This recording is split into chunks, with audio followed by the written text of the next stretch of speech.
அகத்திய மாமுனிவர் வாக்கு. சித்தன் அருள் 1319. வாயில்லா ஜீவராசிகளுக்கும் ஏன் உணவு அவசியம்? கொடுக்க வேண்டும். வாயில்லா ஜீவராசிகளுக்கு அளிக்கும் உணவு மூலம் புண்ணியம் எப்படி உண்டாகின்றது? அகத்திய மாமுனிவர் வாக்கு. வாயில்லா ஜீவராசிகளுக்கும் ஏன் கொடுக்க வேண்டுமென்றால், அப்பனே பின் அவை நிச்சயம் மனம் மகிழ்ந்து எவை என்று கூட அவை தன் உட்கொள்ளும் பொழுது மனம் மகிழும் என்பேன் அப்பனே. வாயில்லா ஜீவராசிகளுக்கு அளிக்கும் உணவு மூலம் புண்ணியம் எப்படி உண்டாகின்றது? அகத்திய மாமுனிவர் வாக்கு.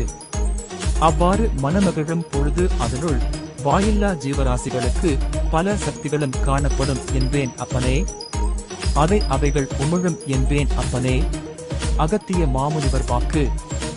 அவை உமிழும் பொழுது அப்பனே நிச்சயம் எதை என்று அறிய எவை என்று கூட யார் கொடுத்தார்களோ எவை என்று கூட பின் நிச்சயம் எவை என்று கூட அதனையும் கூட தாக்கும் அடையும் என்பேன் அப்பனே.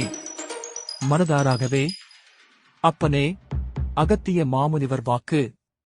அப்பனே நிச்சயம் எதை என்று அறிய இவ்வாறு தாக்கும் பொழுது அப்பனே நிச்சயம் பின் சில கர்மங்கள் போய்விட்டு நிச்சயம் அப்பனே புண்ணியங்கள் எவை என்று அறிய அதாவது சக்திகள் பெருகும் என்பேன் அப்பனே. அகத்திய மாமுனிவர் வாக்கு. அதனால்தான் புண்ணியங்கள் செய்யுங்கள் என்றெல்லாம் அப்பனே சொல்லிக் கொண்டிருக்கின்றேன் அப்பனே. அகத்திய மாமுனிவர் வாக்கு. இவ்வளவுதான்.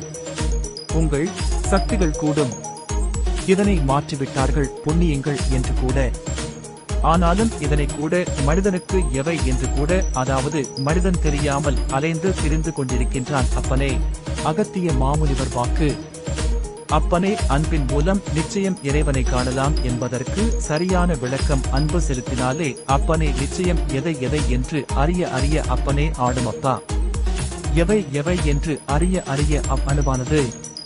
அகத்திய மாமுனிவர் வாக்கு. கர்மங்கள் செய்க. ஓம் அன்னை ஸ்ரீ லோபாமுத்ரா உடனுரை அகத்திய மாமுனிவர் திருவடிகளில் சமர்ப்பணம்.